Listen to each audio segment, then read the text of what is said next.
Hi everybody, this is William, and this is my friend and colleague Karen. And Karen's a middle years teacher.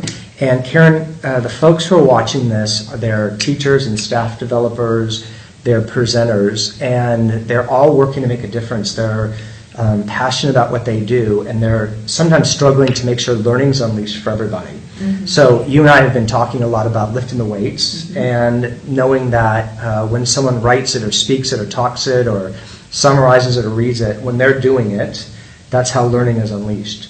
So could you help us understand this idea of lifting the weights? Like, how do you think about that in your practice compared to what it was, and what you do to get your students to lift the weights, so we can come up with some ideas for the people listening? Yeah, sure. Well, the way that I approach stuff now is really different, and I'm loving the concept of having students lift the weights. I was skeptical at first. I thought, if I'm going to get my students to rephrase everything and write everything down and then tell everybody, then it's going to be a big waste of time.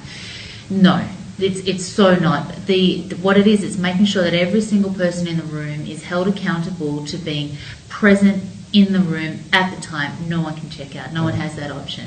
And everybody is interacting with the material. Every time that a student or any learner has to rephrase something or interpret it, process it, and write it down, and then summarize it or explain it to another person, that's all that critical thinking that's going on in your brain and their brains to engage with the material. They can't just hear stuff. They need to work with the material. So at the beginning I thought that it might be just my kids being really busy.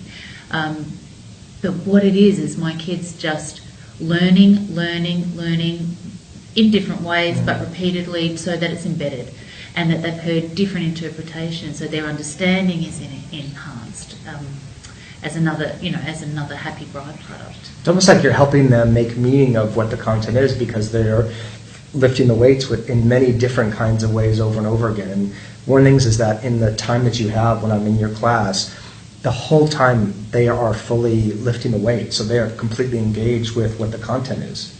Yeah, sure. And that's different to the way I used to operate. So the way I used to operate would be that I would prepare by making sure that I was really well informed and I learned really well the content, and then I would present it by telling or a PowerPoint, and I would just give, and then I would check that they all understood by asking one person a question, and that person would say the answer, and I would assume everyone's learnt it, because my thinking was we're all in the room and we all heard that, and so I assumed that learning happened.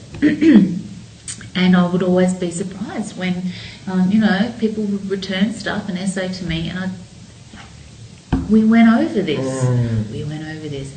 But that child or that learner didn't have the opportunity to go over it, because somebody else did, and the person who knew it the best was me, because I was teaching it. So now the way that I plan is not the content, it's how am I going to get kids involved or how am I going to make sure that they are in the room and present and lifting the weights. What are they going to do with it?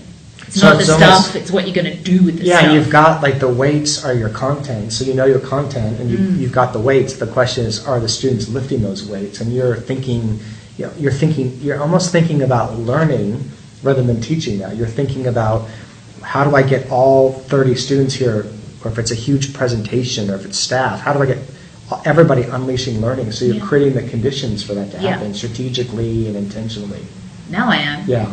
And I'm a work in progress, but this is really informed my practice, and I'm seeing the results. And this is the thing, I know that I can ask any student as they walk out of the door, and I do, and get their feedback, and they can all tell me what we learned, which is a really big difference. I feel really confident now that everybody is learning the material. That's awesome. Yeah. So if you want to get reminded about how to unleash learning for the students or staff or whoever you work with, you can download the flyer.